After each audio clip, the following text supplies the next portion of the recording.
Empaso mroyo. Say yes, stroke, diabetes, hepatitis B, pressure, sisti yadie, afichikroma mani hunu, enemu yade hodo, eni yadie biya, wasa. Nese wana medi oluman, enu oledi kwa check up.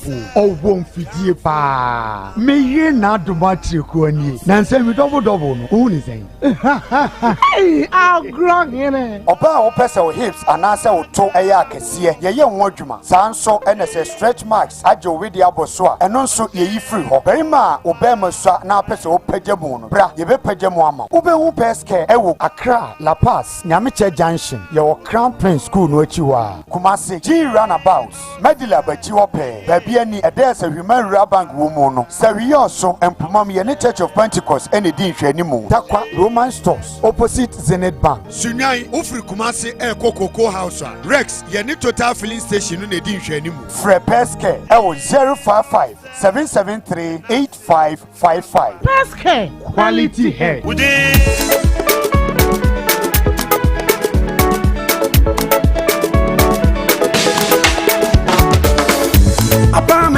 Omandishie esen wakwampa ye fa susumi en customers nti apartment fi ura bank abaye bank ya dodo no age atomu abefo kwanya ye de mani sika ni nyina ye obi wa Express Automated Clearing House, Mobile Money Transfer, Apex Link I Transfer, and Western Union. Your branch said this way. You were electronic banking, so I 24/7 ATM services. Baby, any Sashiba Kwai, Sashijunasi, Asankragua, and the Dunko of Fame. You switch bankers drafts and an SMS alert here. A more would the Akosu account to Mono, and also come home. Apartment Fura Bank, dear. Then some more. You were easy loan products. And my bank to my phone. Now less than 3 hours. Now we start count loan. About the third party and a comprehensive insurance and so bra apartment Fura Bank. There were 17 branches and more. Asankragua, Aguna Menfi, Sashijunasi, Sashioso, Sashibakwai, Sashaquantomra, Dunkon of Diaso, Babiani, Swamada Diaso, Yukwa Himai, Denchira Subin, Wasadabo, Ajakamansu, Sashinzaura, Awasu, and a Fofrokra, Aswaba, Sashi, Asampane, and near Medidra, Nemfasu Boom, Embro Sikaso, your head office, our San Kwasu, Freyan 0243 116 966, and 0244 948-600 Afi 0549 040 570 Apartment Fee Rural Bank. Yeni mo fretete Apartment Fee Rural Bank. Yashumoda. Yesi everybody.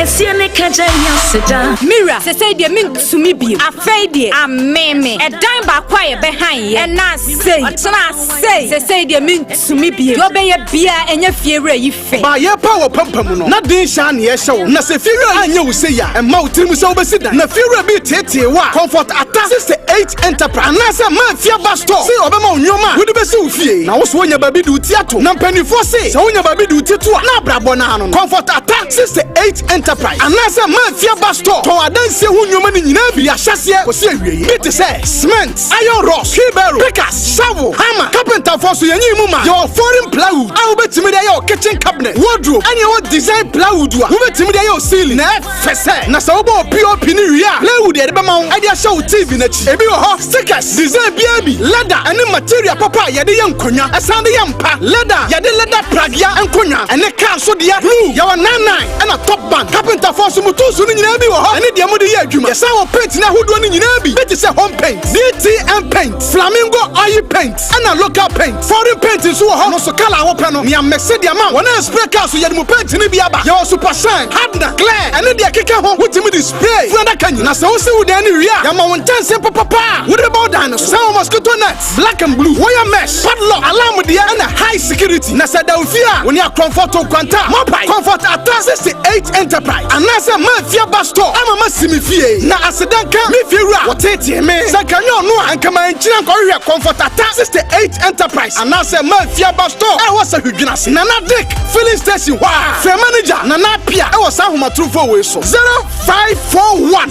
087624. Afiwe man fia ba store nti tenant bia. Besini fie. Nipa ye metso chine. Hey, na ade nante mu star bia aba foforo no ana. Na wo nante ana wa che wo sisi wo sugar.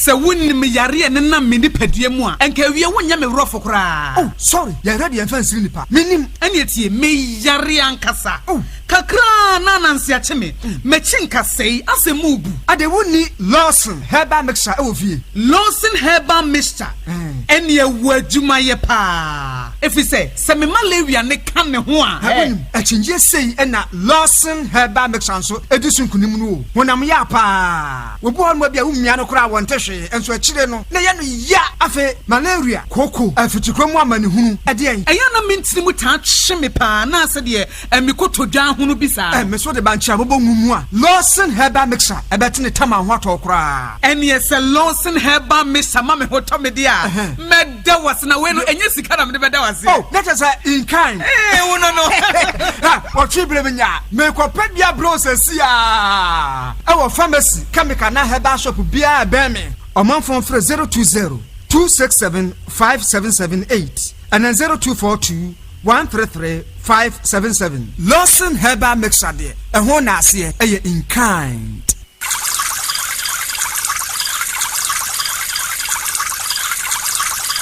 Sɛ mpanyin kasa numsuo twɛn ɔpa na ɛnyɛ nsuo bi akɛkɛo na mmom nsuo a ɛbɛma wo atumi agyina ɔpɛ ano density natural mineral water ne sachet ɛne dispenser bottle yɛ nsuo a yɛahyɛ da ayɛ ɛde ekum wɔn sukɔm density natural mineral water pebinom wate anio yɛnom nsuo de kum yɛn sukɔm nom density natural mineral water biaya a yɛyɛ nsuo no ho te yie paa yɛwɔ 500 milliliter sachet ɛna 19.5 liter dispenser bottles ma afiafie ne offices hwehwɛ yɛkyi kwan wɔ number 27 New Ridge a ɛwɔ Tanoso kwantempɔn no so hɔ a frɛ 0596604743 ana 0208466256 na koto bi ye wayefro ɛyie ɛne badwam nhyiamudie density natural mineral water insu papa nie FDA agye adwadie nkrato yi atum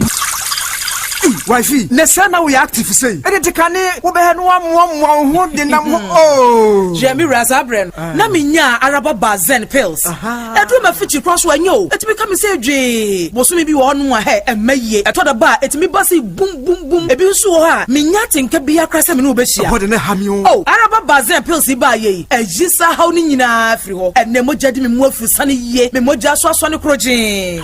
What? Why your best mapa? Na araba bazen pills aswemu emei hunchu capsules so asweye ne mema no pa ma sese de no odwonso 10 no wanya hoto do no odwonso anemu ya ne ya ono so ho ato no dwonso emu apaye divided urine hunchu capsules abeyi wo hawo nyina afie ne mema so mira na wo kai last time enka wo ya say wo ho obazi mu no asem na kwabo so we se dwonso na fumi mu o se me huro hwe be funa ne se oh me hu se basa du ba bi nso kra ma dwonso via me fisi ma wie no na se kakra kem wow oh sese hunchu capsules you hawo nyina firi ho kra Araba bazen pills ani hunchu capsules ebi wa pharmacy ani chemical shop BM wo se hwene nimpotem ha obenya bi wo Candice License Chemical Store wo se hwe also wo fa Kisi Herbal e wo dwena se Ernestina Herbal e wo se hwe bekwai Junior Saman ene Prince Moses Pharmacy wo Sciences SKD e wo se hwe dwaboso wo betuma free Kulun Ghana Limited e wo 05049066665 0545906665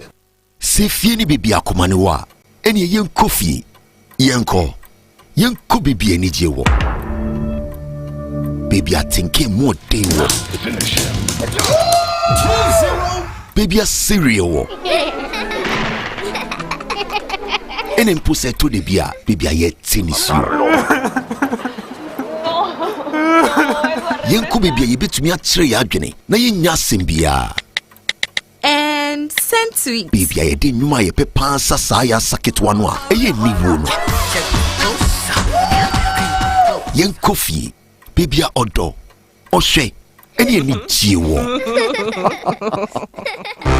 Baby ni ho a SUV, MTN home, Emma with data bundles for 4 na only account fee no any other for a mountain time a bought a one time so broadband.mtn.com.gh and what my MTN app no so na shasia edia MTN F-Pack FPAC ye dropa anu enama esetipa ye flu cold edi kata ho yaw FPAC tutu yawa efiri minimu kura abrofo friend no sore throat no FPAC jojo honamu yaw nso na se woye adwumaden so na wo tutu a FPAC ma wo hojo wo fom Sara na wono a epe sports akensi ahoro ni mirikatu nso no se wo honamdua no ye wo ya FPAC wurawura wapo mu koma yaw no eye dini FPAC kutia free richness FPAC jojo ahohye a ebata fever ne malaria ho no saa nso na FPAC ekutia sasabro mu yaw na wo honam ayebosa no FPAC so ma wo ho sepew ubenya FPAC wo pharmacy shops any chemical seller shops ahodo wo man mu baabia FPAC yebusua duro ma wona wadi mfie dunsia ne akire asma ne osa yarefo apemfo ene ma wo ma manufo de ensese wo fa FPAC se wo fa FPAC nanu na wo ho anto wa ko hu doctor FPAC blows your pain away. Ladies and gentlemen, this is your captain speaking. Welcome aboard on our journey to crown Ghana's aviator legend exclusively with Betway.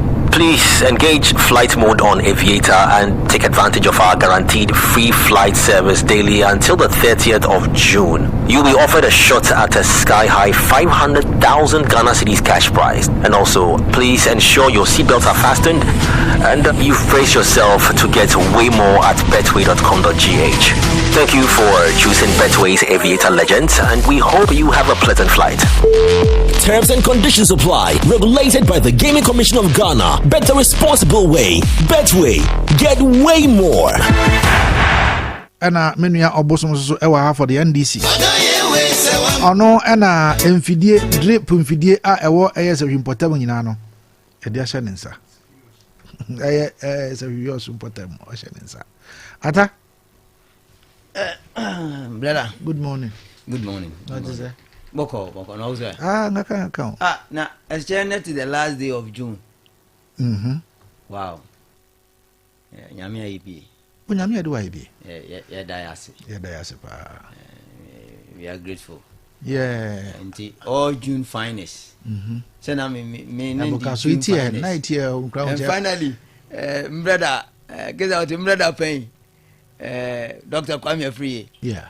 He's clamoring the birthday with today. Happy birthday, Kwame. Okay. But I have a man terms and I don't Kwame. Mimi do my Oh, okay. So June finest. Happy birthday to everybody. Then to Kwame birthday. And to Kwame birthday. Yo. Kwame. Mate. Ale. So anga atade waye wa mama na emu de bade waye kan wa chirem iti njirama Kwame for such a wonderful month. Happy birthday. It has been a very green month. Everything is moving on well. Nti yeda nyame ase for such a wonderful time. Yo Kwame, happy birthday to you. Obosom. Yes sir. Na ninje ti say. Oh. Nyame afashe. Nyame afashe pa. Da penye wi ya na dwumade pin ban efe ani bu no but mama kisi watwe ba chebo ya ata okan Kwame wa doctor me de wa bomo mani ya mksumze na wode atele chebo ya me run dele hwe mbo ya minim birthday ti ome ya min danja kibie de ba se watu dwade a e de doctor yebo abaso na your happy birthday na me omo ngwatende Kwame timida pa medam pa Madam man where what the way name? Yeah, sure. Yeah na otutu ya na moyi na oye chebo ye nala ye de yo so abo ye oleche ye nyi Kwame tisuna kubo ya owinche from EMPP ibaba background in kabo yo wona bokwati but omu ya unsuna ne ye na tichebo ya ibkwati it fio so anala nti otutu ya na moyi na oni enwunu kuso oni adoti chipa bi odo chia bi makora kamba kumbi kuso wo benie apenten ikuso enudi birthday nti se atafa tundia ede lela I lucky njire moy nyame oshiro na preparation boy bi ala nkoso ma nche bi ala ohoyi okwahwere essence nti nyame obukai so na oman nyinjire na so ifo so ekan yo o mayi nyinjire Kwame so nyame man nyinjire o man nyinjire ba ho sere wo boska wo no na we bo awon sere wo mbo ska so wo no because enen ka bo ye kormon enya wo sere na enye ska ya na e holen otinche bi but ye press ka pa nti nyame o ma kwa mi ska bo fa man ska te wo no oh galamsey ska otipa go nekabaka ya chibaka me nwa galamsey ska masa ya chibaka what is galamsey ska olebe Ghana currency oti galamsey ska masa ya chibaka kache bia suna na otu galamsey timayi kahene bana kache galamsey ska timayi masa ya chibaka sika fine ni he na eska fi galamsey ska fa mo angole asinche bi masa ska otifi perfect mbati ede kache suna wa ya galamsey timayi oyachi kache galamsey act mboye fa scan adwene act mboye fa ye sa imgre ye tenabre edi ya chi politics ye oh me politics bo me yem ska na be no discarte oh scarte yo lebe I want ska me te yo lebe ye mo scarte yo lebe masa na fam no si bone mbalo wo jo ba ha me no na fa si bone dabi na me wonyo obodo wa explanation ko so fa wale ko so pepe galamsey scarte mo hanio nti se etu ekotu ase aha na ema ase bu nzu rablo oh na act ni kache na scanning kache galamsey nti ba the scan the otis kapa obosom sika bone ne ne de ya jihale kra kache bia ukotu galamsey na wutu no enye mensensio na wakase galamsey sikanya what are you talking about na go tima ya hanya me bobode ni ofa ye nkan bi illegal activities boya okoso na an galamsey ne the illegal ne ya ko illegal activities boya talk of the act illegality boya fanya scan imudre ye kanio what so ne me ka chenyo prof the late prof prof Mills okay what hadre bi wanze iwonyo ne adwuma wo port anache et customs officer eba adwuma nu ne esisua eba adwuma nu afonyo na sisua nza na sisua na atimbe yaso fa sisua na nti sikan bo nya sisua na sikan atin bo fa so kan yo me kache na otiska pad obosom ya chibweka wadwuma boye esisua Debbie esisua iti ya fight the next 2 years esisua mpo de misisua okay misisua nzinyere okay emundire kwa oh yeah exactly me da bia am kachenyo but ehine njire che enia wonso ehine njire che oska botra o diskate o oh dabi me dia koko me ndi koko kwe ne pa okay ndi koko kwe ne pa and beka koko kwe afo be wo yo so amrande be bet koko kwe afo abukasubi matebo but ehine njire che ebie ye galamsey ya iskati skafia no ehine they don't talk about it yo lumba waska ye acting otimaye but sikade ye ni sikafi cash I know me eche bronia boeduma wasere wan jen chale yachi nti nigri na kofi so wa da pen ye no yeah kofi da pen ye we no wa yeah woni bayi wa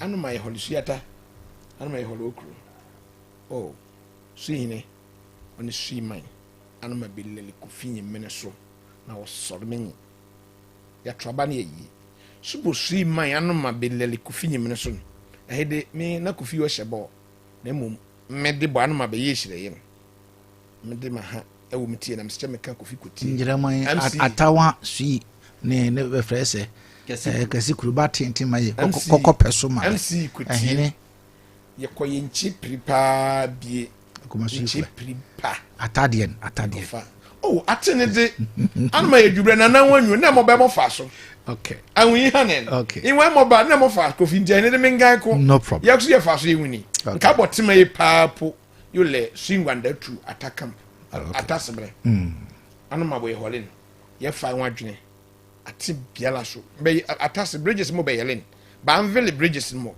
nti o ma atene wa ye monga nti zueto a no wataten matena ye basa anmanam si bukaso ne kofi bukaso be fa wadwene bokoye biala nyame adawroma ya no wakuso bukaso yo nyame adawroma ene ye le tipa tracking yo yile grader yile piloda nti oba kisa MPP awayanda woroma na MPP awayanda woroma Ghana mine ye japade nti nyame ada woroma boya so ni jin obrene de atini sisielen wotibo boya spin kisa nche boya ye ne anyunu ka boma ye twetwe bo ase ne olenzuyen ache nzuyen woto kisa ugusu woto sa se ekwate na so a ane ya bokowa ne kotra bote ne dabo no asechin nti ye ne ala ongo shebe e ba djumungu nen nche bosombo ye kunu mungu mbawa nti ojumungu nenu a sotam na nzuyen tolen okote ko haseka ti atin mo bo asechi pa cha ataka mbre bo nkan bosom nzu bo ba ho mo twene mbre na mungu ne mbre se boko ibia lemben ko me ko so e ko shebe ko sisi atin nice one de ko so sala ya wayo yo anapay me dase obosom na hotel den kana tamafo so e wa ha na anapay ye nkomo aye ba bedie nyina no wa wonim sene nema esi eko ewo oman mu na anapay me ne mystica prepare ho kakra na obosom mo wa haidie medical dia free obosom ho na yahwe 6 months into office Mahama's administration and corruption really we want to say Mahama fight corruption na but anapay metimi aka say views are fire Semedia no ye nyina so e de aka asema I can tell you obosom say Mahama is not fighting corruption and from where you sit what reaction abey say you minia midas corruption aban bia beba benye tumi ababan mo Ghana ha wo hwe history na corruption one factor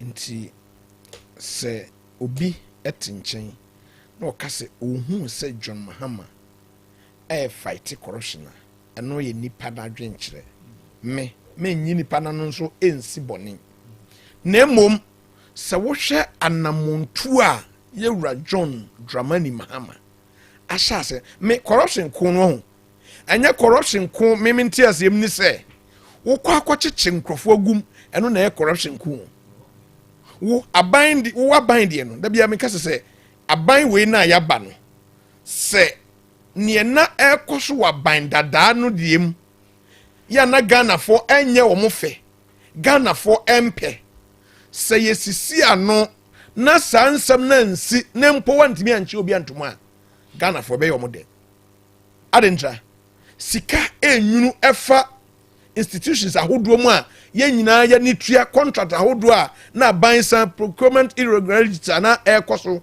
ewa bandada de mu no se ya bai John Mahama esisi ano kwan nti ubehu se ye ba ban ya abana lanche code of public conduct ya eno kire se uye opanyini wa ban we mu a kwan sei nhihye akwaya mra beda ho no se ukobusa mra we so a kwan sei ne rebefa yewura John Mahama bai ono na point is a wa form no se wohwe ye mra pon ni mu pa anka se ye fo so ye minister anase CEO anase bibia wo afi to declare your assets say anka mra sa na anka mra ne kire wo yewura John Mahama se on dey say bosumi 9 se bosumi 9 achi se one declare wo asset a aban no ubefrim empo emre na obeyisu sa kevia to se omo a omo mixing sa 4 months monitoring na de to hono no omo bosumi miensa katua na ewo sankaban etua ma omo no omo be forfeit yewura corruption ne kono o say corruption ne perception da bia corruption e ka no perception no wo tibia wo ne ye ema obi kase yewura Kayaso corrupt esan say ene obi bia lifestyle John Mahama bai ade ba kwa Ghana for so mu ye kan ye wachire ansana aban ne beba ene say yewura Kufuado na mamuo na wo obu no amamuo no na so chen wo no ankasa aserewa wanhwe ne ho so anya den anwene ne buo wanhwe ye sika ye wo aban dada no epaja aban ne kakraka ye bae ministers mako 123 na wo Kufuado aban mu no enne ye kasa sisi ya 56 wasteful expenditure na ekoso no eno na man krofo kwa me nya sika di no na yenhwe cases na ewo ho ya na ye campaign aban ne ka se wo ba wo behwe no wadi akire ene me ne kasa sisi ya national service baby amira atamafo eye adwuma no empanimfo a na da no dream omu diye enkrofo di omu sisa share aban akatuem payroll no ghost names a yesisa share so no ene ya charge mu miensa meboa emu nipa miensa de aban ba ebusum nsiani o ya charge omu a ene omu gina court aban no atu anamo waye investigation yenye we ama attorney general ene ya charge yenuanom bi yo mu gina court akasa court edi wo masem issue ni se ma timamufo se wo ho ma asem no obi ho ba asem a menye wadwen se omampanyini anasa ban mu panyini mu bi ebetimi atra ne fie pagya nipa na na kotum se nipa we de yesu se wadi o man sikanti ye mpagya no ye mfa ne kotum e basa ye beka se wotietia ye mra pon na edi bu man so enti nhyehyeye a ya de ato wo se eno ne yedidi nkrofo asem se we national service everyone ma hwe yewo amra na yewo position na MPP wa ban contract bi ba ya SML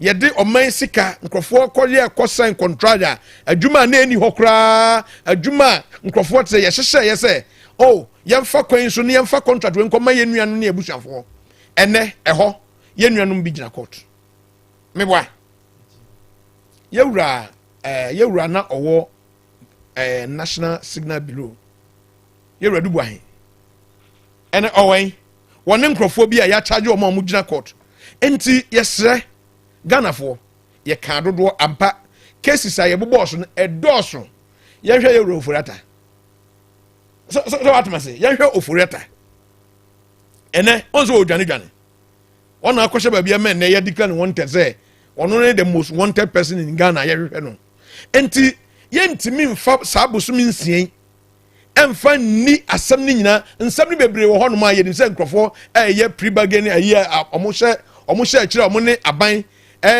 omu case de o ye de ska ye di ye de beba ska akodi ye ne aban ye negotiation ye enti ye sra Ghana for ye nya abotre ye wo position cases aye kan ye wuntumi asem akontaman na asem se obi anim e de na ekoso enti se obi tena nchen na okase aban baaye corruption cases a ye wo position ye kan ye baaye ntu wana mo mahama fight corruption mahama nye se ya ebia na meka se nkrofo ne hu ye ba de media ma dream me susu se ehia pa Ghana for yemfa ya ni akire ni se mahama enhwe na mamuom na me ba ofidie bi aka so ni se every day bia me ba bia me kan se empanimfo a da ban yayi omo ye ministers omo ye CEOs se aban sika bi na ban betwa se wodi be bibia yanhwe se de ba bia ye ka se be kɔ no ebe kɔ pepepe nsɛm ni bi wo hono mu a nhwehwɛmu a yɛyɛ yɔso ya kransam ha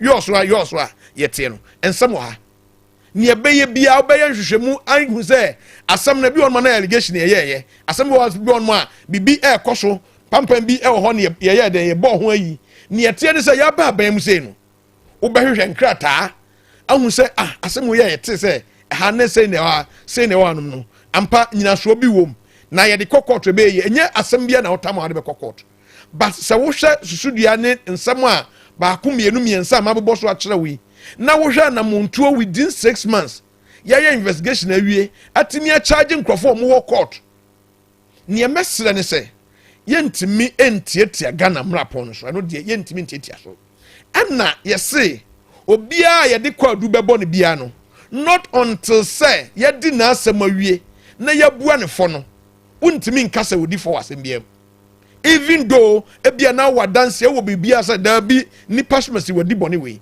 not until say court betna se ni yedi na asem abua ne fo e wo court no ye nyina presume say say nipa no o ye innocent nti ye besre atiefo ye besre Ghana fo omunya abotre ye nim dream MPP fo di ye eno de ye ya ba omutoma John Mahama sa dream we na mo beka say mugina ora fo nsem so and I'm on the car say more about 36 cases, and that 36 cases in some say more the sika me generated the amount minor over 21 billion. And I make catch now say Busuminsia any woman. Me no me no se ekoba civil cases mpo e wo Ghana ha na wo do asem kokotwa yenim emre dodo a emre tente a ye yasem court ye di asem enti sa within 6 months and match that say adubu ahia court. There has been precedents in Ghana for so kasa no omuntu omobo ase Ghana for precedents ne wo na wo hwe aban we nhyehyɛ adwomahama baaye na wo ye niema bebre no kan ya waye niema bebre no kan ya waye bɔhyɛ bebre no hye ya wodi so na mese de di mu ntintiman ne sɛ ɔka sɛ na nkan dis for ye baaye me ya bɔ me minister anka me pe wo ya ma me deputy minister anka me pe sɛ me ye presidential staff anka me pe but adwomahama di ni bɔhyɛ so sɛ wɔn hwɛ Ghana fo anim ɛnkɔsesa NDC for mrante bebre san say omo abre aye party adwumanti yansi so omo nkogu o adwumani ho kra yansi omo nkogu o mi rade make out base enti dia me pese me kire ni say presidents wo ho nanso wo hwe na montuo na yetu na wo hwe dwane a MPP fo dwane MPP omo na omo ye adwuma wa MPP abam ekwan omo fa so dwane no omo ma omo ho kan say omo beba mpo na emra ene omodi nti ye dwane na abani itu anamo ye mpentem muanten eno de ye mpentem enkobu obi aten kaze oh nipa somasi sade ye kai enti chinchina ene ye ba ye pagya edu akotum Ghana fo munya abotre me se ye se agrobe ye da efri anopa ye nim untumi ko iroko na otwepe okọ iroko na otwepe ye nim ye si Ghana ha anna nsɛm a attorney general edi kokotri ye nuanom a ya bɔ mu kwadu yi me de me mu o maten ene na mum nim sɛ dodo no bedam enye namu keke ebinom ho a enye namu keke adubu ahen sɛ adubu ahen ka kyerɛ Ghana fo sɛ sika na ye ka ho asɛm no mpo no wɔde bi ma NDC fo ana me boa so wɔde bi ma NDC fo a wɔamfa ma ye kwampa so a onkɔgye sika no de ma NDC fo no me boa se wono diskane bi ma NDC fo a na wanfa ne kwampa so NDC fo a magine sika me boa me mete na obrem sika na so me mfa nya me campaign na me de me campaign na yamfa ne se man kasa me nyintum se NDC fo a confirm so ma diska o na emu won na echechim se John Mahama mpo diskane bi enti eno wansan se sika bi nkoye enti attorney general se ye disika bi yamfa mra kwan so ene di ye na wo nso wo ka kire se wo my threat se ane yese ye koso ne yese ye do edi wasem a wobabobodin edin de onfa dodo omra because wabobodin ni nkyese sika no mudi ye no omudi ni kwampa so enti Ghana fo momma ye mre me de da bia me ba me se aban onyini ye afe na ban no se nipa kra anka afe na obi a wotrans no ayede wawia ye ma ne mre afe ba ko ne fa ne mfie mienu se ye asese obi e wo corruption ho a me gidi se ye betimi aka ahumba bi asem ye de akoduru me patcho de me kanya otmasa ye betimi na odi 6 months e asese obi se oh John Mahama ba ye no won kon corruption eno de na ba ne sa na ye mu bi ne enam se yawa abandada ne de fa mu nti sanka Ghana fo nyan nanka ye chi obi kra nanka ye ni na asem a anka Ghana fo bebe but e ba san so a ne ye tietia ye mra pon so ye mamra ne kwan na mra ne nya adwuma me de na anu sei BBC Ghana ha ya enye corruption asem abrantie bi a nipa mienu bi omo sensan akora wo soro yo mo bu na asem kodi me hwe video no fo mo ko ba mra ne so makwan sa because wo hwe se ya sensan nipa wo soro ne ya kyekere no na wo hwe yawo na mo de nipa na wo tie kira wo nya tuo kra beka sanka ye ntomo no ne yanku no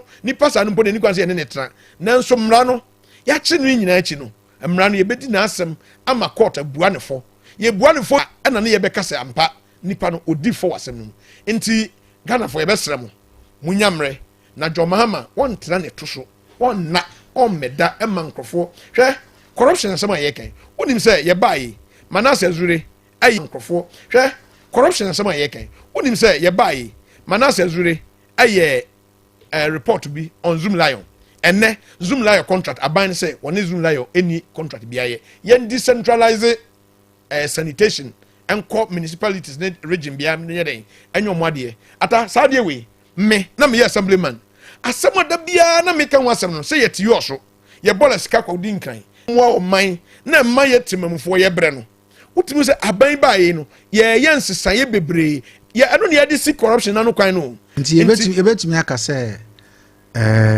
oral portray the seriousness of the government in fighting corruption. And I make sure say, oh yeah, maybe a question. Maybe I make sure say, ora a juma no ora the end ne or the gada. And I may say, ora portray the seriousness of the government. Exactly. A stress a bano any kun say corruption of wedding. Obe kumpa. All right. Messing about also me that say. Ata. I know by man fancha kese ma onu etivo. And then I have for share on Facebook. I'm fancha kese ma me party for. And can the regional chairman and the constituency chairman Abuafre Nyame Edayano. Menchame electoral area coordinators, polling station executives, campaign team members, communicators are Yasuma or mobile radio, so serial callers. Michiamo nano pay. Na the Dikan Memfa a chow pack a sepa, the people of Seville, so Nananum say the new patriotic party, a parliamentary candidate for Seville. Yes, thank you to us last week. Your co-crew ba kuminu mi nsabi. Adeakyia no your candidate enya emergency call to return back. When ejumam so she left. Nti the chair park kese pa bema amanfo nti ya putu thank you to no on hold until further notice. Nti yes any inconvenience be a cause ye be no we apologize accordingly. Nti yes amanfo pa ade appropriate time no ye ba be ye thank you to no ama obi ehun ato no and na we MPP ni a kan article 3 it talks about membership and oko clause 5 now it talks about the duties of being a member of the new patriotic party. The first sentence ye ne say who promote and defend the good name of the party at all levels. A yewo so from who say we MPP nia was said there say we ye the boa party no pa ne say ubebo party no hu de ro ubebo hu ban no we defend a gina na chi in thick or thin ni be ko bia nti misre me party for say ye nim say your party not to form in terms of elections ayelusu yeah. But we need to uphold and defend the party at all times. Decisions are penning for the benyina enye 100% correct, but omunim dientia omudi that decision buy. I didn't know make us for the past 2 weeks. Matisa manfo ka top bottom enhu hia and enye sa na ya de na what na haka ho asem sa. Sit down kosro esidan ya ohase fi soro mene wat na haka edan ye insidan foforo wo de emfa edan dada ye emfa top bottom so ena ye wa ho edi bia fimfam ho but unim se sia na umka se top bottom no asia sa tension na background so no ejai okay into na make say we MPP nia you need to uphold and defend the party. Thank you. By your atmosphere. Now, no, almost my custom, you know. And as well as the honor air drip manager. As the honor Babel Health Council. Miss Aden Crana money view, so Antia. We chrome Cassicrum. Nanten is a man can't say. Now the Danko Kufuado, the machines no the mamono. Muntofu and Gunama family Jew or Mocanso. Asana Kota no Baba. Abba. Well, yeah, I can't be see. Young na do danko a wo se o ye corrupt government a o twe na bo so no wa create adwuma e de ato ho de ama nti u ba e o mra ye kra no anya adwuma ye enti Kayaso de asem bi na pesa meka so na do danko Akufo-Addo ni government na ye corrupt na $21 billion bi on be je fi na do danko Akufo-Addo na ban crofo anya no asem ne ye kan obi enu ho o chiri fa wasem pakodo because ye call IMF cry say 3 billion painting ye call na say ye won crofo bi na say 21 billion shisho won to a say kan ye ko je ba Ghana say en ko bobusia bio but is that the case Is that the case? That's the best question. Is that the case? When you dey make us NDC for omo kasa omo refuse gradually omo fi honeymoon mu omo goodwill na omo woro omo free because they are 6 months na etwa no ye ba be wura 7th month mba jawad mase nti ebeto da no mo asam na mo be kasa MPP for disika we osori ata disika Ghana for ntie bie wo Ghana for ntie bio Ghana for the Ghana for be petie se mo see 21 billion bi wo ho sen na magia fi sa ankrofo no ho sa asem na mo ka no eno na de mo be ko opposition. Be mindful asem na wo be free anu aka no eno sa asem na de be bu atan nti sa asem no wantumi ani so a e de be ko opposition. Onzo obozo mkasa no say oh se sia ye declare for Foriata as the most wanted person over Foriata ye dinasem ye na kokot se dinasem enva no kokot Foriata kura ba Ghana ne no betra special prosecutor anim no miana no a untumi nya ne hwe se mu won tansa bi de bona monko bon wo court na ye dinasem na ye mbu an kumfo na ba bia ye sika no woro onko famra simple as that.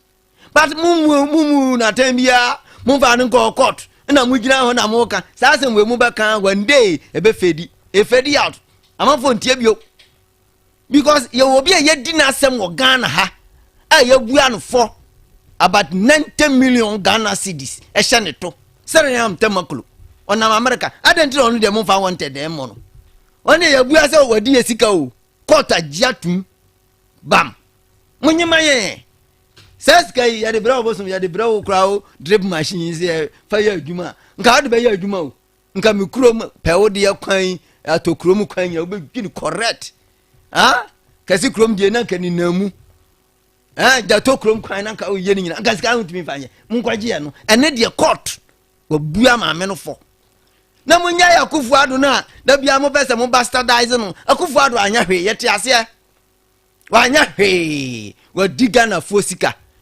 But one day Ghana ni bi be sori ye jina say Akufo-Addo amusu wadi Ghana sika no Akufo-Addo hwe nkwala secondary school free o omombia nso aduani di for 3 years. For the past 8 years Akufo-Addo hwe Ghana nkora it was school free, secondary school free obi antua hwe Akufo-Addo now anya hwe no a time is coming ombeka say Akufo-Addo created one of the best secondary schools in the whole country. I friend STEM schools. Go to Awaso.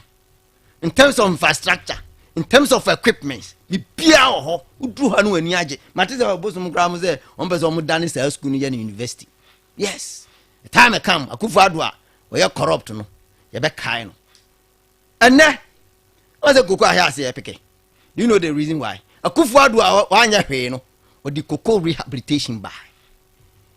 Koko kanini nya hwe o obosom kra benefit ye.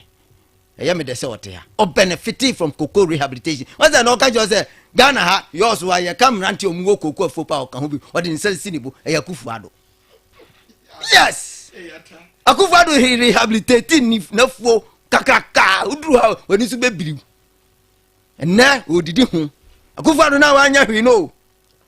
Okay, Akufo-Addo. You be kind say now Western North near can Western region. Nka ye pe cabinet minister from each region nka ma Western North da NDC krampo do munye bi da na Akufo-Addo a creative Western North region o creative 6 regions Western North come o say sidan e ma ye cars e bibia wo mbi no di jayen o ye corrupt me ha me makan wo studio ha say me di aban sika eye bibi na me manfa kwampa so anya yancheme. Yes, because that is not how I was employed to do. It is a buying nipa bi. Ni juma dia odi no or they are buying sika ye bibia. Obosom anything na maba power no. Monche no. Na muma emra no eni nasem. Se mra ni di nasem na mra ne bona. Onu ankasa nko na beko. Oni MPP fo nko ana meboa.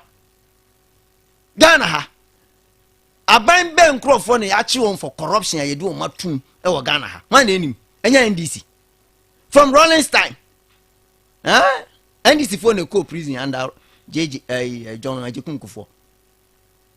Ye fi abamu NDC ba better Ghana agenda 1 and 2. Omo ya yaman to me amfa MPP ni ba kunkura ntum 8 years. Omo twe da wiri sa say ya bia no mo ye. Oh rakumbro bene me papa chief of staff yi kwajo mpiani o se kwa mpiani. Nye do omo ko na asanwa bati nye do omo ko court na eye dede na me ka kire o se amamuo no enye dede yo. Amamuo ni se fani pa court na dinasem na eden buanu kumfo na je sika man ene efre na mamuo omo gina bonten sa 8 years omo ntimi amfo omo ntum court kura equity omo ena na nado dan kwa kufu ado bae na kufu ado bae no wonwa adi sika nyina ene kura bi wom ensie omo dem ana ameboa abuga pole mu twene asem so ye bae ye de ni tumi na aja na nado hu ye na hu mobro on health grounds ayeyi no. It is known in Ghana say MPP NDC for ba omo do oma no bedo nwere ne saa omo fa anoma bakura entum just say omo be say nipa krudin mo say microphone ya bubo omo din nyina omo say udin the court of public opinion ya mfa udin ni matudwa na attorney general asa okọ court na okọ defend asem no obegina camera nim this scandal where scandal national service scandal where scandal NG sika baby a sika say fa pen ni paper sip so natural na fa court na court nko gina ho na ko defend ya ban no ti say the attorney general Gofredami no o ka say Gofredami ko di asem bi wa brochire e ma ni dibem marital brew NDC former attorney general okon hokoda na say asem we e be fire kona ye ntumi wa yade enu bi na Ghana for person mutie nti obosom mu betimi abua ye nyina kumfo e wo public say MPP fo nyina diska ye no kre ya chiwo mo unza fori atakra wa ye wanted. A time is coming sa asem we kan obi anyin fa no kokot sa o kan kwabla dubu ahia asem wa angaza wanze o kan o se wadi bi kura ma NDC o aduma na o ye no o se wadi bi skani bi mamu sentina mami ama no na muntumi nkan de ya ane ya mu jejeje se sikana kwabla dubu ahia mo twene ntansa nyina no o ka so bebubo dimpe ma twi break because scan say mu kodi bi yes mu kodi bi intermediate corruption no say ye nyai the politicization in neta masa ye beko ye beba yentumi fight enye ya no keke ene ye de donwere no ye de sikan ya no den na edo nti so anya sikan ya no den no wan she coat ama na nwurawura ho a udonwere na bi be wo enti corruption kono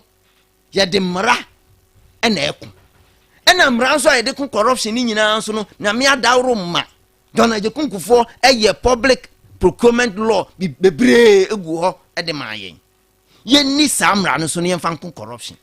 Secondly, ade e betumi di akon corruption pa ne say ye betete ye ho ni aye patriotic enti me kai me former presidential candidate bi slogan Kennedy o hina Japan o say Ghana be koso a eye PhD. You have to be patriotic. As I say, ye do ye mind na ye bibia ma ye mind na ye di osuro ne ahompopo na ye. As I say, ye honest. Ye di no kra e ma mind no. As I say, ye discipline. Ye share your hoso because se also be share your hoso a o ka don Jekunkufo. O say corruption in the ana bribery. Nka beba wa but you learn to say no. Say ya entity your home through socialization. Any moral upbringing na Kayaso thing. Because in Kwalana Ebano, I am telling you they are even corrupt more than they even the aged. I am telling you. Starting from education.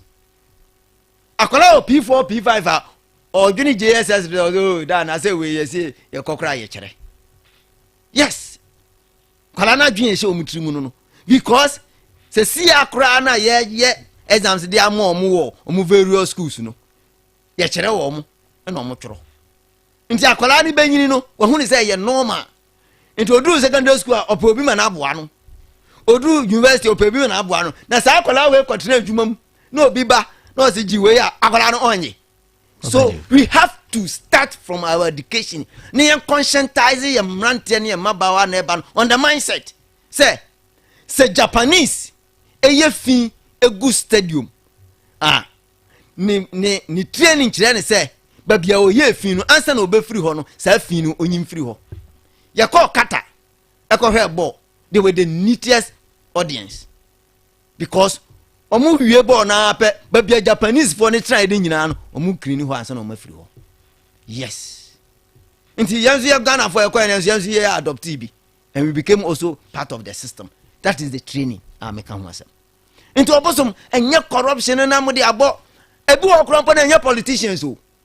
Kayaso I have to be honest with you politicians na jidin keke but do you see Mahama to be fighting corruption meba ho politicians na jidin keke go to the private sector the private men omo ye businessman aban omo no mo fuel corruption impo go to the public officials politician ni dey obi ogro ti wo ba ko pe o but omo hyase ho no ni ye jai omo but what must say omo mpo no ye more corrupt because ye free bibi internal controls e wa dwuma bia mu we ehwe we ehwe we me hwe obi so se yamfa sa internal controls na enye dwuma na ebreki a aban sika ayira genuinely okwa ye de aye adwuma so na adwuma ni ho that is what Ghana needs. Back to your question, say is Mahama fighting corruption? Obedi wa fighting corruption because many abosom me kasai or say wa launch code of conduct me wa but code of conduct ne say menye adamudie ana say menje gift that day now or launch na president na nkasa ji gift mienu gas say what the ama aban no na president wa je gift na me minister dem ko je gift na mkasa me the ama aban na eye boni so you live by example.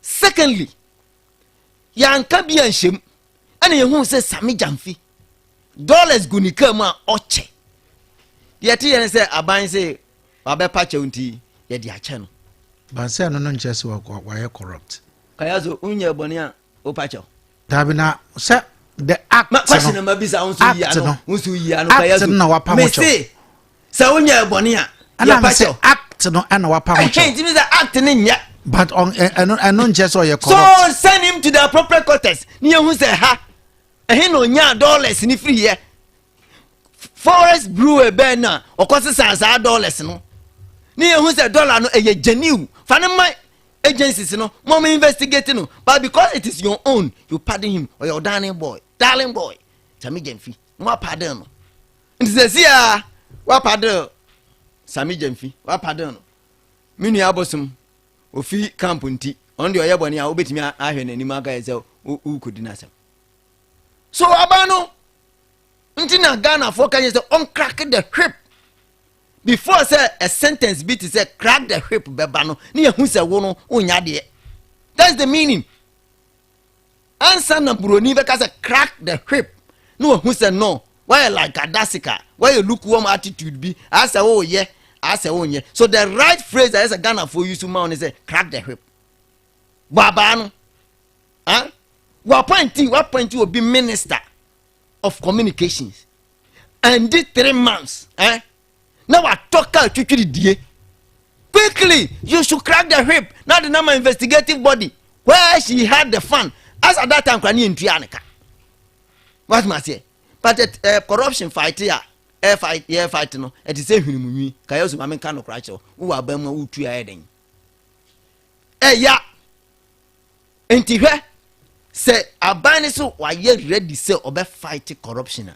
First one say Attorney General onjai sa theatrical examples na obigina TV so na or ye concert no onjai na on concentrate e wo court ho ene na beboa oman no and no the man who say yes abana shase the code of conduct and mechi me de be send obosom Professor Jampo so you see you ma shippers council me boa social media what two can 5 times code of conduct ne sinka aban official bi etukan o use economy me boa o use business class. What has happened to it? They are flouting it. And the president is so to until minimum say NDC for be call it. Say, ye Professor Jumpedy because code of conduct no. Why they? What? But how do you sack Professor Jumpo? Unto me because wabu no aba bamu. Ndu alonso didi kakra. Ndu obuso. Nti Sami Jamfia buso. Ono president na angaza buso.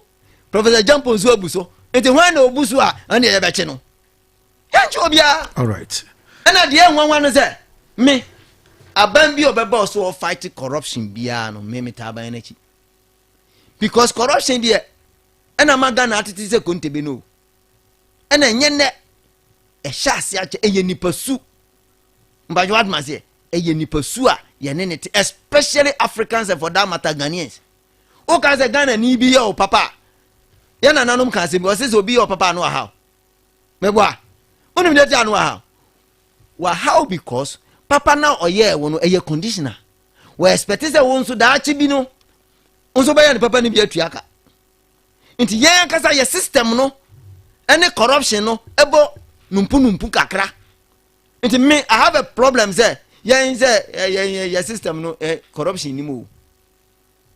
O hwe ya mamre ni ma corruption na nka ho. Because ye believe so be your papa ye ni bi. Yen tesa brofo. Me sofu bi ne two kwan call one of the Arab countries. Now ohwe adwuma reception bi ye man no wie no yi o say yi $50 to her. O ka chen so fa na de nko. Afi no say na wa ye kurasini. Bagana ha ngo baka ze fa bi ka ho na gra. Fa bi ka ho ana me boa. Ata ma me fa wonsi ana me na wa. Corruption fight ne de. I don't think Mahama can fight it. Okay. No. Messi about anapa me fast da emfa ma ona men ka wo say enter community football tournament be baso Tuesday 1st of July 2025 ewo Suhuma Park. Arunti teams no area na community Cape Town, New Adiemra, Old Adiemra, Amafia, so we also New Town.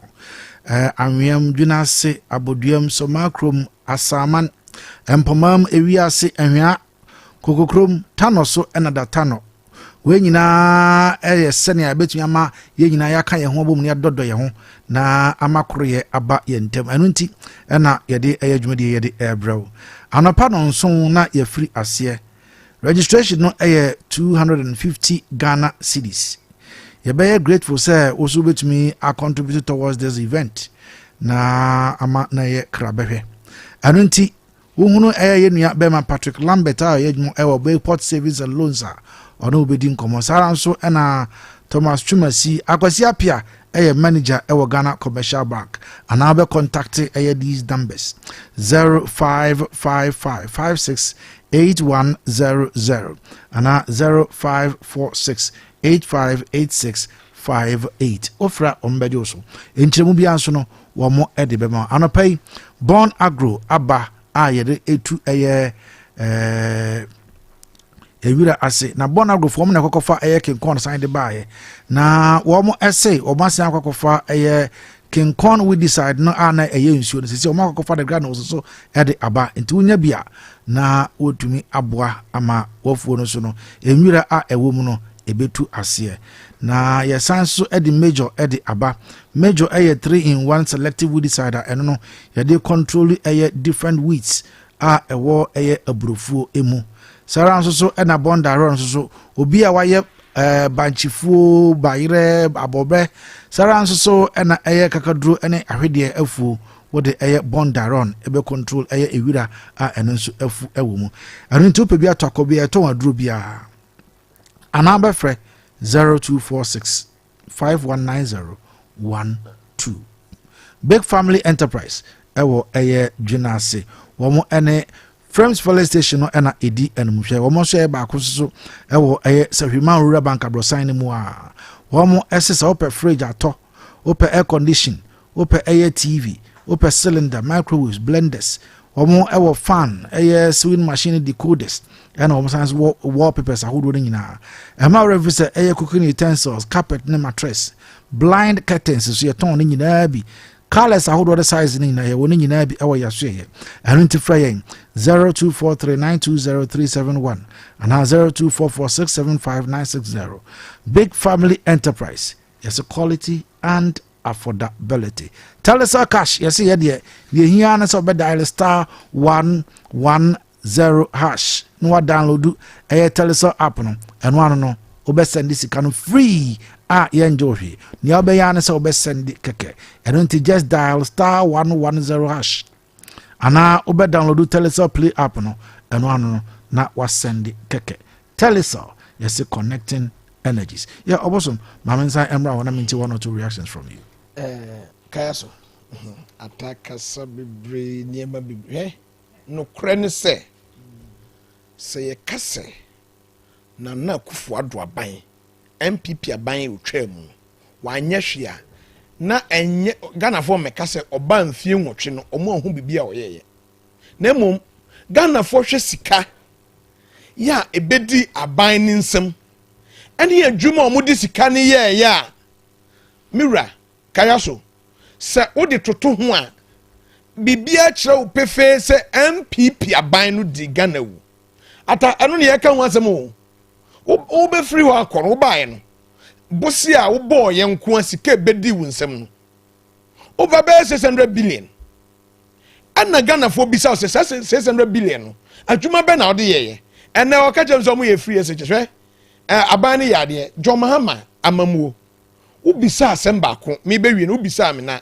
ho na ma me wie enti na me tro so say enti me huni say ora na John Mahama eyi wo mo no eye nyina so a yen ka say aban no ko corruption na Kayaso uwia ana say upia kwa bonten na ko bisa say ubisa nipa dubia emu nson wotwe ka kire wo say John Mahama baaye no amamuo no ko onam kwan pa so amamuo no ye ka amamuo no anya ne bibia o ye ka ne nyina bom corruption shemu bi ubisa Ghana for ka kire wo say amamuo no nam kwan pa so mo hu ni say babia na na do de ye kosi ye no John Mahama enam kwan pa so Kayaso ye enko ye chi enko ka ne bebre me de maka na atanso keka ne nsem nyina no ho no de ko wie ye me se ye bedi won asem obia ne ho sika akofa ne nsase ya Ghana fo nim se ekwan we contract we de ma wo no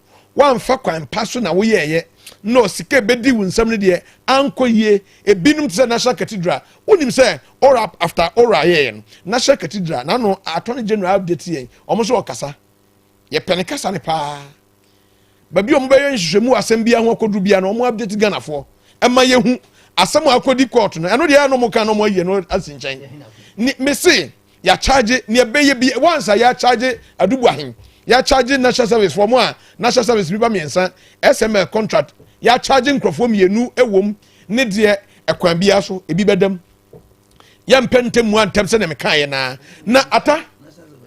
ata ni ameka kire ata ni ameka kire won se ata me se ata me se no update hu ewo SML contract na hwade me say update hu na hwade ni ameka kire wo ne say ata ye de busuminsia ne de me de toto ho amamu aba besena ko na nado amamu edi kan besene ko ye na wo di John Mahama busuminsia etoto ewo sane wo no na ban mu wo se enye se wo ko MPP corruption kwa wo mane nsi wo na ban mu wo mane nsi wo kasa me jamfi asem na de abetoto oho ata sami jamfi di Ghana for bone ben kire Ghana for bone adwuma ye de man sami jamfi within 6 months enne Ghana ye gold board enne ye gold board ye de nhyehyɛ e de mra ehumra akɔ parliament agiatum ye enne ye si kwan me no mienu ye si kwan sɛ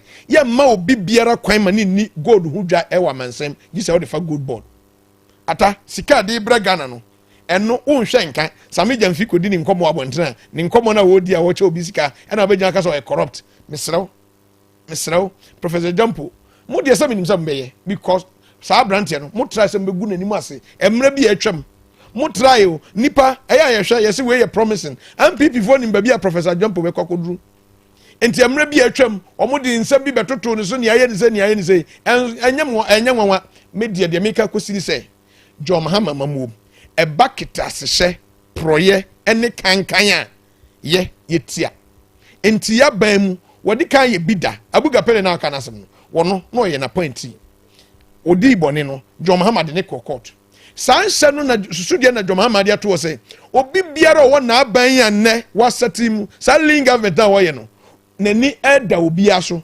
obi oye CEO wo ye minister se ofum no de Ghana sika ekoye bibia emra makwanya John Mahama mamu ye mane na ho MPP for mebu nipa no aten ye de be court okay santi ne ye kache Ghana for se gidia amansan dwaso Ghana for ene wiase nyina anya wo John Mahama mamu munti eno hu susanso ne ye hu ni ne no Liberty FM ema ye sika gina ya ne ye sika ne kogina na MPP for bi se wo ba ye hyehyɛ be no waye nhyehyɛ pa ode agu akwam ama nkrofo nya gidie wa ban ne mu no eno ene me ema aso aba ukopɛ $, ukita 10.5 a unya $1 obosom enu na ama ene ukodwom a yatete mu so eno mo bisa se yemmo mo ba ko a omudi mu ache omoto anwa che nukura no ukodwom a yo so dwom a ukoduru ha anwa yate so kasi kampo yate so eye mamu papa eye hyehye papa me sram pipifo omunyamre omo pese omo nkrofo ne dem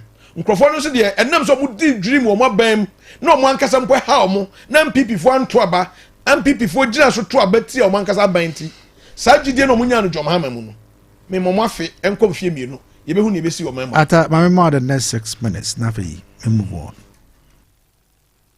Kayaso yes sir me hu obosoma asema wo kan me hu ni ti saa no kan ese wo so wusi asema wo hu ni ti because osi nhyehyeye papa nhyehyeye no ene de hin en no se twan no that be ebi na wo hu se emo yate so no edi nhyehyeye na wo ye ma mo no yete so en na mpese mi hu na Ghana for person mu hu aban ne ba ye no mpacho obosom aban ne ba ye no niema wo ye no na ma yate emo no so no obosom emo na wo se yate so no ka abo no yate so eye only one company en offload ni niema afini but emo yate so only one company which company one company moton one brand la je ni fortune for no mugu ho yante so mpacho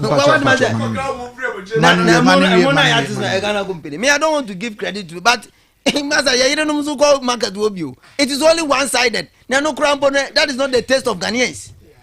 But what must say? In Shaya Ben, I will yeah. A mad $1 no bar form. Oh, abosom man kasa. In Shaya Ben. One kasa president by or catch the Ghana for say.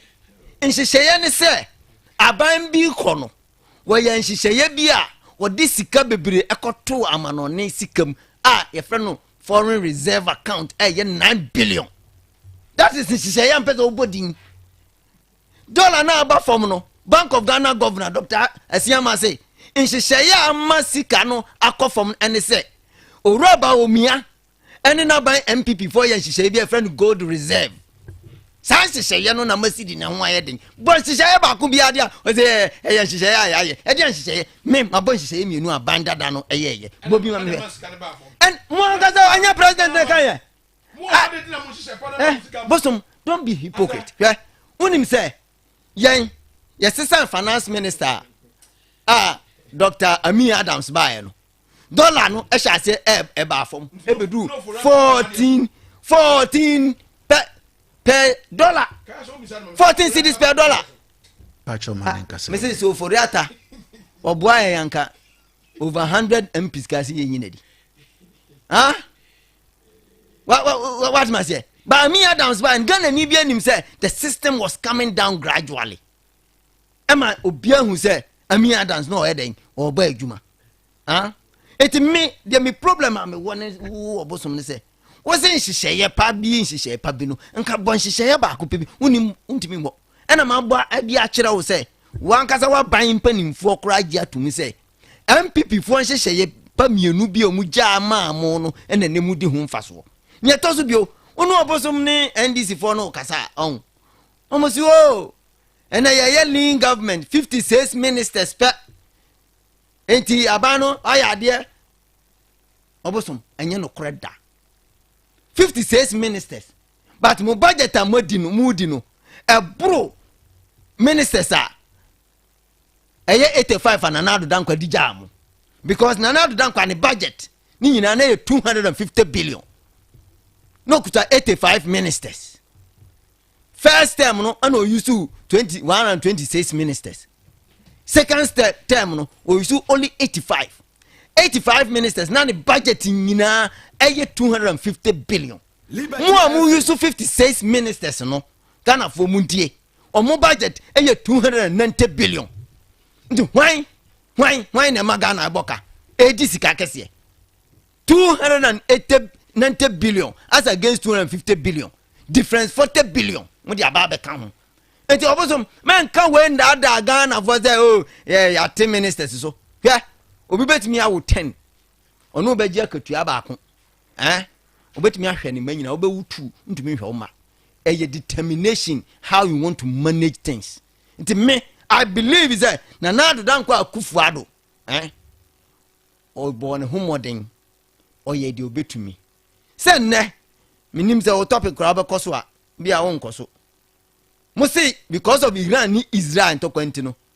And I'm suspended 1 CD per liter. Law no. Say a hoda okodia energy na ho na me nana me homra ne move to that area. Maybe say open here what in kan atamafo or ye console secretary Emma NPP or Sarah so na communication team member and our officer Emma NDC communication team member obosom enso so ewa ha medana me ho abasia na ya to aso. For bills are canning hobiamo. Bills set 2025 idea. And it does so homo bia what you walk only ejumaye. Ain't if I when it's bills. Na beji loan na ubet media ya wow ejuma. Way loan don't come me. Wun yashio. Ye wihiane Ghana card. Ewa na wun saka usika. Na sa we obia we wow ejuma upese witremu. Anasa we ejume nia. Uji busumi ya ketria. And your bill set bray. Na beji loan na. Won't be BS Yawa collateral and NASA deposit. We hear mubia. Ain't ya fate? Bills will be a 1 year to maybe. Ubetum yabeji loan don't come in ubi. Nasa woods nephew and away, yes, it can be dear. Hey, wow! Ain't it for bills say sia? It was 0596 920 833 and 0302 200 390. Now what's to me Yawo bills? Nemo, HSA Kakrawo. Bank of Ghana and Sasha Bills Microcredit in Shayase. Bills, financing your needs. Obo, me who ye? What sorrow do you so? Adai. And then me yabo. Doctors menya hepatitis B. Oh, Hinayre, Dr. Akosia Dia, what power specialist herbal hospital? Hey, Yadia was Sanya Bini. What hepatitis? I hear someone word on Kwang Kron. Nancy Bibi for Quakency. One of the hepatitis award. What ya to be America? The UK Bruchimem. Nakas or Janoka. Sir, na fatally found what Friar Donchon. Ebeko, prostate, Sakompa, Jukoma Bosso, and all set it, say what, Sakoto, Genoa, Gosoko Sokra, Fako Power Specialist Herbal Hospital. Oh, we're drunk as a wenkwa. Oh, say ya the Odobi. Oba, unchira me hosa mebre. Kumasi, what will fair yes, select some Jiro, Jasbro filling station overseas, and grind, Kwabenya, Pokiasi, SCP Quantum Poneso, Takrade, Anaji Essex, Anaji MA Primary School, Shanimu, telephone 0244 544 422 0200 383831, WhatsApp 0555 797878. Power Specialist Herbal Hospital. Yeah, dear last stop. Problem there.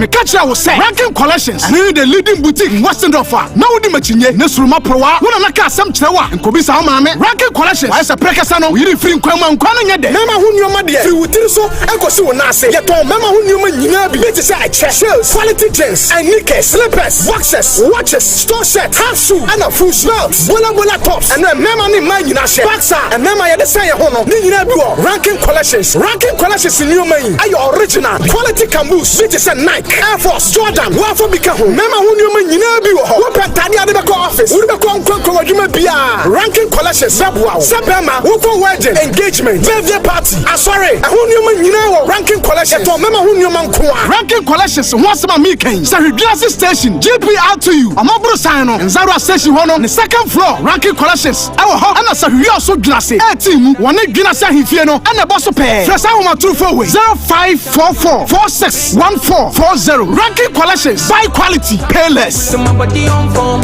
Samurai swings what the AC bra na one pa na o complain say sciatica e hawi ena na wagina wona so sa no ofa ma bre papa me to asentini etimi twimi say tan yale yale bone Dr. Kankwe Dr. Kodivu Abam ena agi me sa no sir Dr. Kodivu Abam eni ti sciatica nko na esa na ofa me ka me kira wa nya sciatica nko a mi nua be me ya no wa kire he ya na stroke achini ya wakadamu Dr. Kankwe Dr. Kodivu Abam ya na me di ho adanse e kire no wo di twitwi ne ho ade e kire di twi no ne ho ato no say fom wasole na etumi stomach ulcer papa ene honam yaw na oba ne sabuo mayie wo hia Dr. Kankwe Dr. Kodivu Abam ya ebeba kama ama ne ba ye sipi asita adoni ti ye kokko ena ne to ade ye fita ene na Dr. Kodivu Abam eya dupo na menya bi atowen wo pe bi atu akoton a fa wani kire kumase mamponten ena wo pe bi ato wo sewi ha so a afa kisi heba Philomena Fosia chemical Esther Ata chemical Opana drugstore ewele mankrom ena chemical ne heba shop bia ti atese na obetimi afre number 0246336509 Dr. Kankwe Dr. Kodivu Abam and papa. There is small money, there is big money, and there is too much money. Telecel Too Much Money promo is here. Dial star 500 hash to opt in. In the Telecel Too Much Money promo, you can win 100 Ghana cedis cash in the daily draws, 20,000 Ghana cedis in the weekly draws, and 1.2 million Ghana cedis in the grand draw. That's 1.2 million Ghana cedis. Simply reload airtime to end points to stand a chance to win. Dial star 500 hash or visit the Telecel Play app to opt in now for the Telecel Too Much Money promo. Terms and conditions apply. Telecel. Connecting energies. This promo is regulated by the NLA on the Caritas Lottery platform. Jumadi esu Liberty 92.7 FM esu enye ena yene amanyofo na hia yedi enkomo ne mamenka o say aviator challenge no egodada so course de sesi ade your final boarding flight no e2 anesa ene na the last day until last day da kwakoye nei Mr. take on the challenge and over to me ababe the best in the game where I'll be winning a 500,000 cash prize. Now they be answer so obey what you say to a aviator no obey to free and a last day and if I a shame you say getway more at betway.com.gh today. Terms and conditions apply. Regulated by the Gaming Commission of Ghana and bet responsibly. Betway or say getway more. Now what we we and the Ministry of Energy and Green Transition ade ensemble 2 ja na wo ehse aban no ebe sign ede sa 1 Ghana cedi no eda 11 no so no ede aba abra wo hu ne say everything is deemed right. Na sa na wotwukuri atwa mu ya na Yerwa Johnson asieri nkatia so ekodi nkomo PM Express so ere ye bi said about this levy na asema wo kan say o say 1 Ghana cedi ndie enya bibia nti na ye yiye o si wo boka say aban no ebe ye sutie etie Ghana fo nti na oja ya dabi na emomu no ne ekoya ere se nya na ekoso ewo eye Gulf wonom eye Iran ne Israel fo ntokwa no eno ena wona omo ehwe ema wo mo suspend ye na sese ye ntokoya no abrasi die ebesan aba eno ena mpanifo bi so ede kokko ebo aban ne se be yanka sad ne kura no onja kura ema ne mfama na ma menko ata ho na ata ano egu sa asem no eso mema no be 8 minutes no famwe na fe yentoa asem no so nkofoforo the education dia no so be kan mpa cho ben nyam dia ma na kan asem wo de kasa na sa wo the education by ai na sa na no penso meti say wo run commentary say one student one tablet no so nature education dia hu hia Ghana for Kayaso kasa eno no obosom won kan ho asem o because na ye promise a yen MPP aban ye ka se be ma kwala bia one tablet on say ye che Ghana for munti o ye che ye gusu din si ye beche na oni man bibi for ye de ye kan ye yo ye din policies na chichire o man nti one tablet no interview na o ye nan kan pese o kan education ho asem because education na won ya o hwe manim hu hia papa o Ghana for se wo na wo ka asem for dem de ko enti anu de hu hia pa na ka ese o me kan education ho pa bibiri because one tablet ni de eye bosha na nadu dan kwakufu adu aban MPP aban de man Ghana for after free SHS no bonus e be ba ho no ene sa tablet ye man kwala no tablet bia computer wo mo eche but ni nyina na wo mu se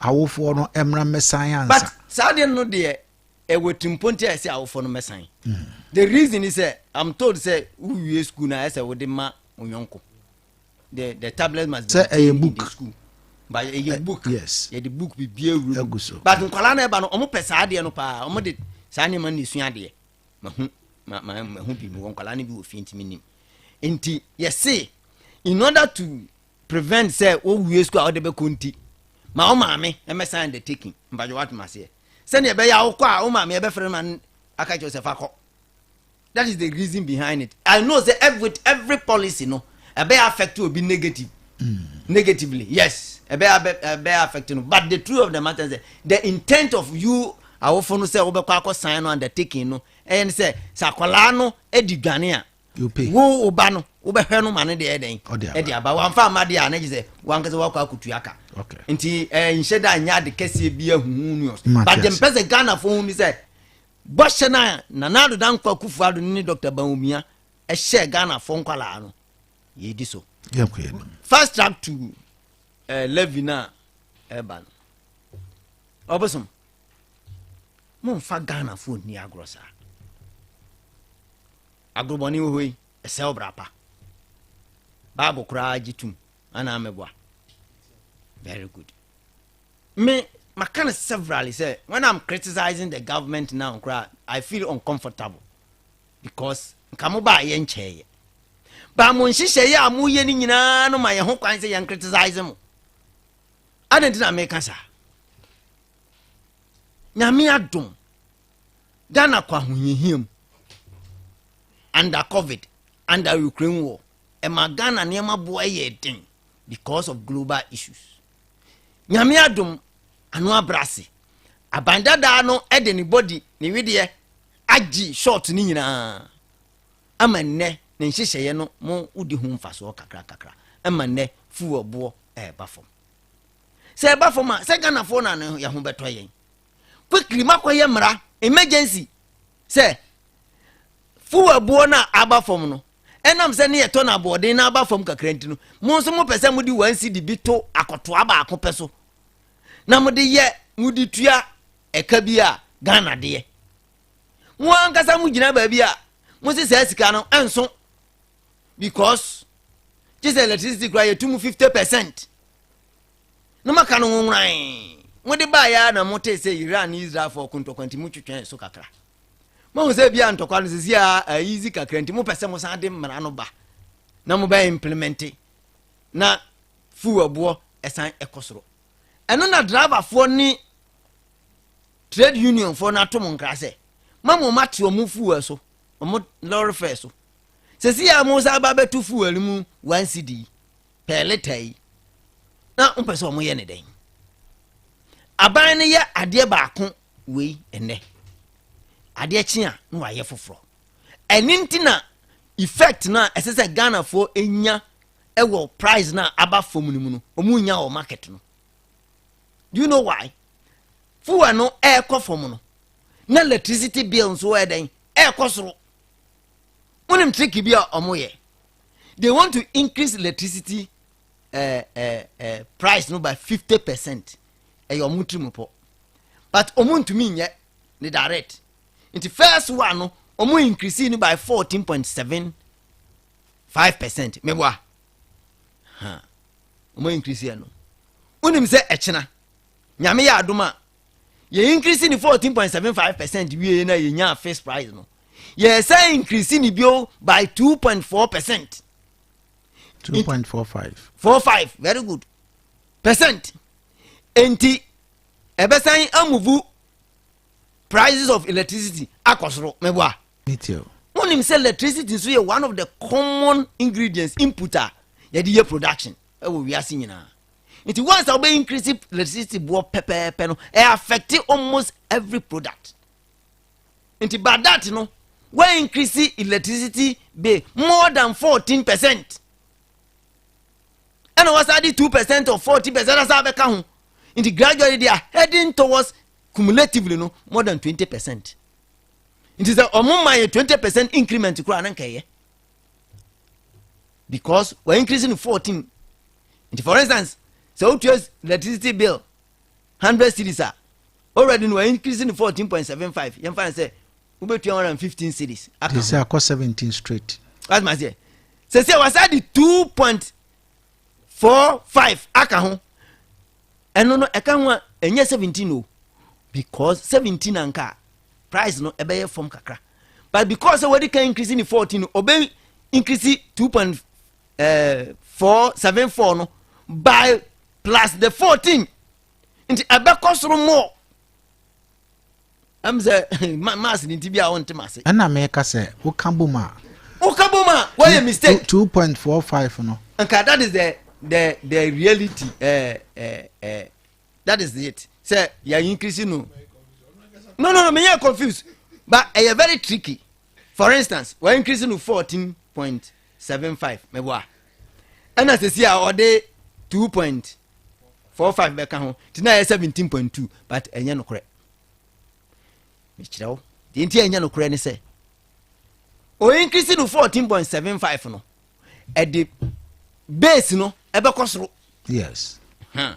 Ave na oba ho. Mate wase. Nti say 100 cedis plus 14.75. Nti ubetua 114.75 pesos. Mebwa. Good. And now based on 114.75 pesos. 2.45. Or say increasing by 2.75. 45. It will be 2.45 of the 14. Correct. Into the actual amount to be cost no sense and we increasing 17.2. Yes. Into gradually he is working towards a higher percentage. But we are until already come out 14. Until 14 kono no increasing 2.4. Na ebia beto so. Ebia obi no obesa increase o sabe increasing 1% ko obeka oh we dey oboa. Gradually or build it up to achieve the 50% mark na oye no ho. That is how this government is ruling. Because omu hie sika.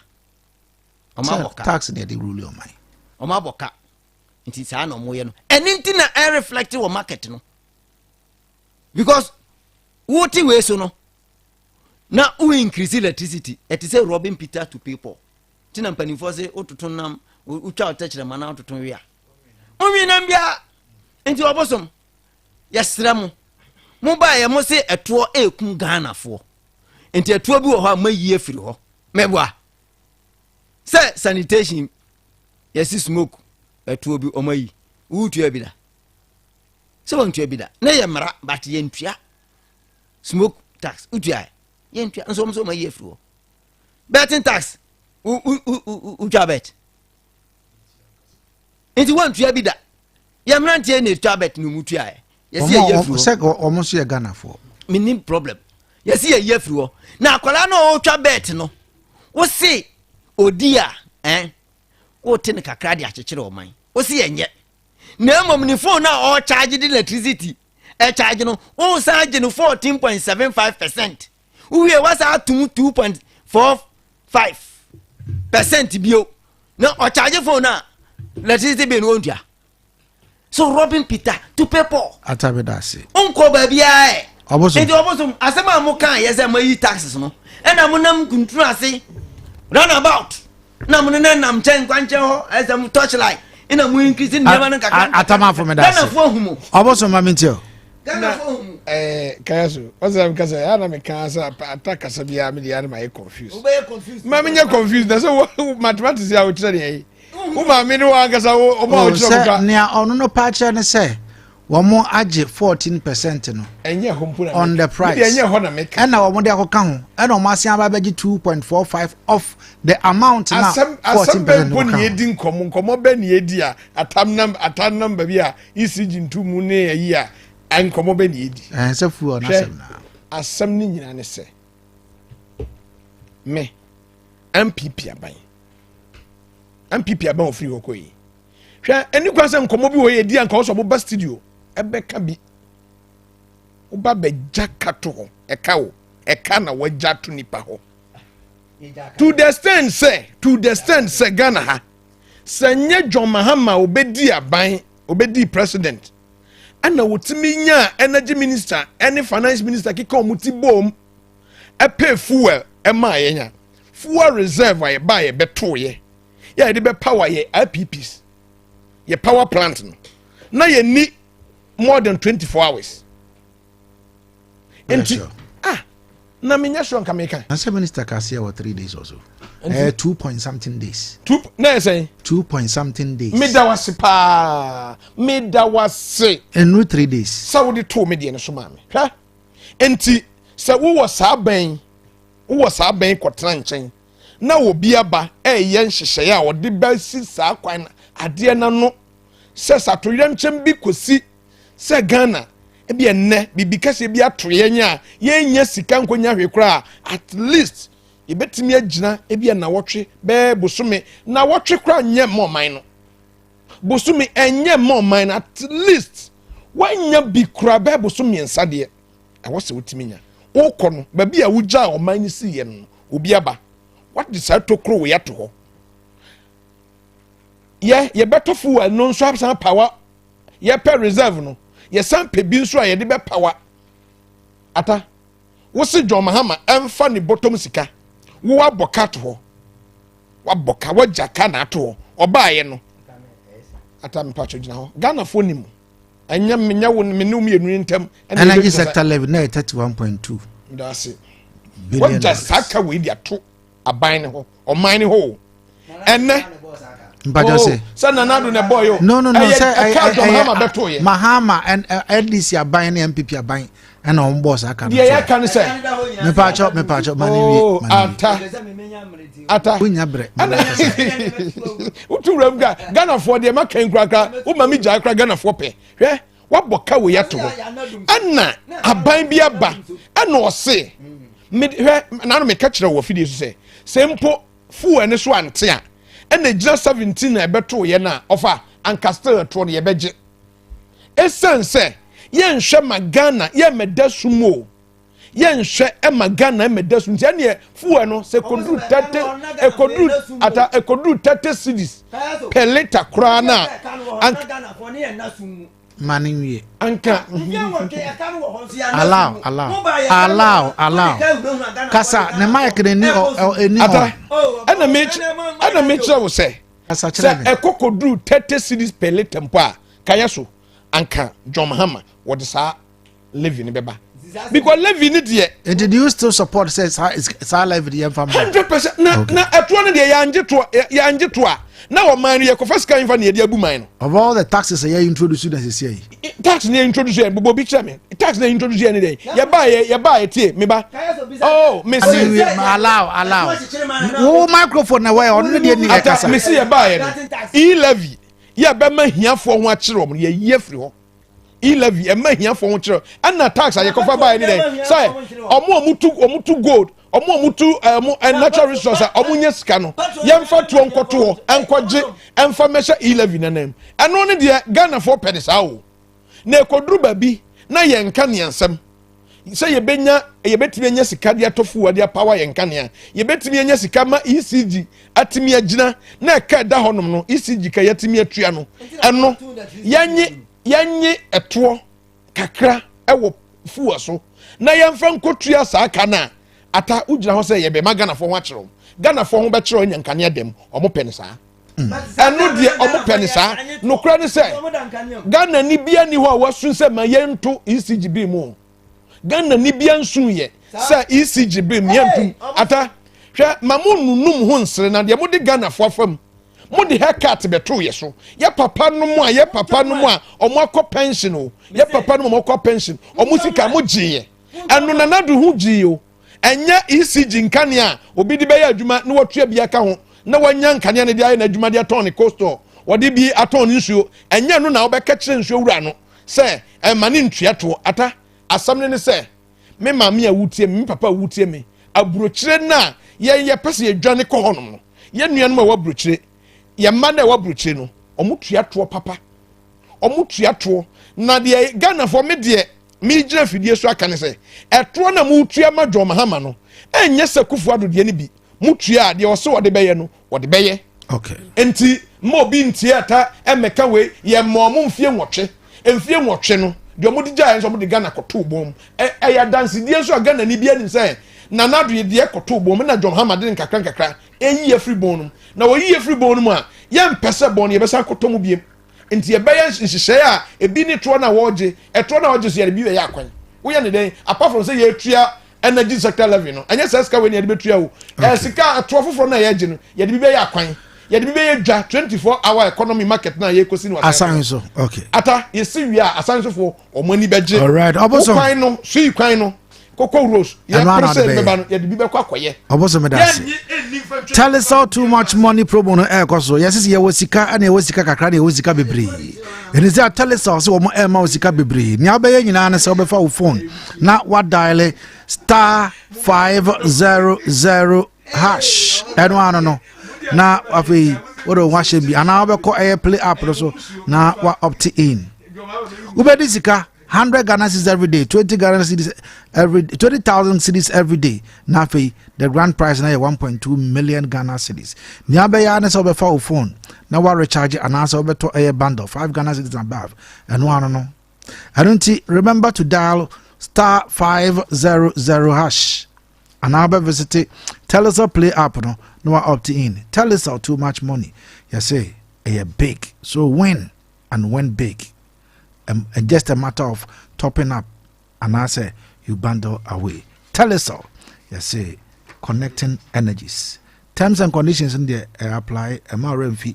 Say Jumedia I the Airbrawi Ghana Lottery National Lottery Authority and now one more air regulating on the Caritas platform. Facha epe shawama pa. Aduane na neje ho pa eno no. Enti Area me de no call a Zuva Bar and Lounge. It's answer Facha Ayare, says here the Yamiama na Hodin Manabeljuma. Inti area me de never call Zuva Bar and Lounge. Near Kwakomano a Shawama. Ya kwaji Zuva Shawama Eddie Amafache. Inti Pramoto ya na aye ready. A time could see an imre non do. A bonus for 30 Ghana cedis and 50 Ghana cedis. So person deliver mawa and one no bed. Also person one can suba no problem. Just dial 0538448140 and 0555150798. Yawo Abuduam Junction. A honum and na yawo anapay akwanya no ato e de ma wo so ye ne eni nkomo 0536304072 ana 0322296342 yentie nia obi so ewo eka efa nkomo anapay ye di ho amanfo adwo nchebre no enie. Hello, good morning. Good morning. Me pa cha obo ni tell mami wa me breko yo moja po ni ho kwamna kasabiti o Meja po. Ana seja po kasa mitio. Yo, ana pege mechia MPP ni no atamafu. Na boso mchia. Minia. Correction kan wa femi o mampani di kai achade. Oje ade ache to man no mfa. friends come on Sabijan to opposition no ban $2 you oba be mo nya $2 no che ndi ye musara here ya che be daren boy masa ya hwe galamse ko so kontomra han mo ndi fo no pa ni ma mo sen wo han mo masa on kan wase bu no ma no sei da se. All right, yes, so yeah, that's it. And I pay anyone so there. Yamfa will be so ever had a dear. Hello, good morning. Morning. No patch Udini was him. No patch better that's a return of better da casa. And a power Juma. I'm in Chem secretary at Amafu. And this is for a time no more position. Table no more day is only good vertical because TV so no table Buana. First, almost said Danity, said Danin Papa. Almost your mobile. So I'm bomb motu no mutu. So being no jetua, almost to because almost your mobile. Only a minute. All right, Medasi. Hello, good morning. Good morning. Good morning, Kayaso. Yeah, very Maminti out of pay. I know pay Mamenda was pay. Namintia a chief for Mamintia near them over.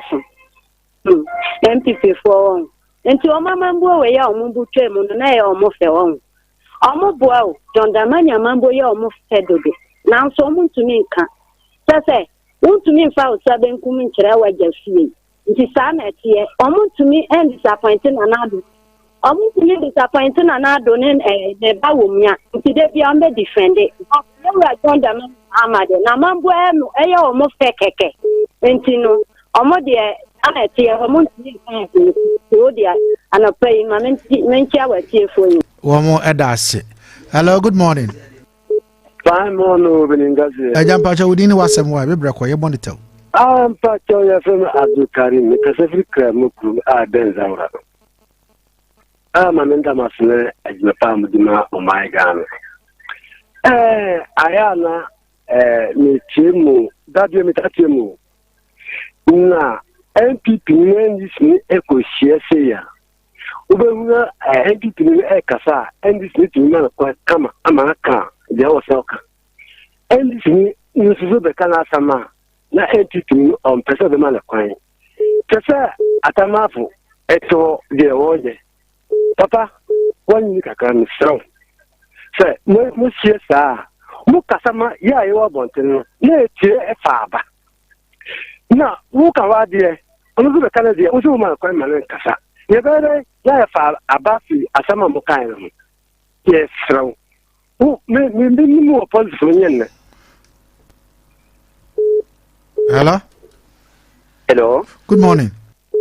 Good morning, open gasi mamintio kasi ni okabuku kasa eri kan mamimbo bosum abaso wa kasa papa ayade na MPP dey down on that na ache no isi aga na aye de bia koyi mama work of form ga krabo ma meti ana me furka ko jina sia o ma tseka iska so na me pewe na mpedie mo ma teso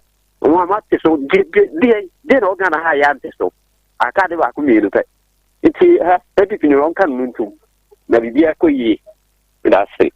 Yes, yeah, that's it. Hello, good morning. Good morning, sir. Pacha Udi. Mr. Kusi working. All right, Bizago from Pacha Mayentio. You. But I was saying the Muyama or my Ghana. Okay, so first point, the so Mr. Atase. You want to come some licky eat, you know. Now did you want to make it? Pacha Uti. One big you and I cannot say, and yet, and say, the almost from you. Into about why money you did the work and to. No, I'm paying more money in young talk. You see, I saw a man go out the movie. I don't know, I didn't know I had Papa Monte. Oh, no, Yamina. All right, yeah, that's it. Yam for last call on the fancy. Hello, good morning. Good morning. Good morning. Good morning, Kayaso. Daniel Kasa, we have a last caller. Mamenti atamafu. Na in fact Kayaso onye ma because o maimu a yanti asiu ya rese na nado wo ho no na ye de krofo bi mu akokko to ya bon kodu e fa collection ho ye nia Colonzada eka ho ye si won ko si e dan 5,000 5 o man na tia sika ni nyina ma no yenia opuni mo hwe kwadua omode bo no ye kwakwa sika omo wie ni nyina asem ni kwa ye di awio aka di judgment baba yewura mahama ba ya wasi watwam na enade ye de kwadu kobo ni pa foforo yes na ye nyina nya ba ko na o man no nkoso ba faso hello. Okay, Daniel, I'm in fancy me record do. Anything a man for back pass no, me da say.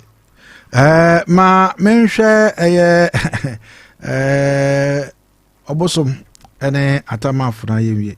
Obosom quick one. Ye bra no ko, me bra so. We there, quick one. Say me buy me ka say nra ye call thank you to. Ewo see area. Dwena senso ye kokọ asore bi kofi ene omanfo no din kita ho.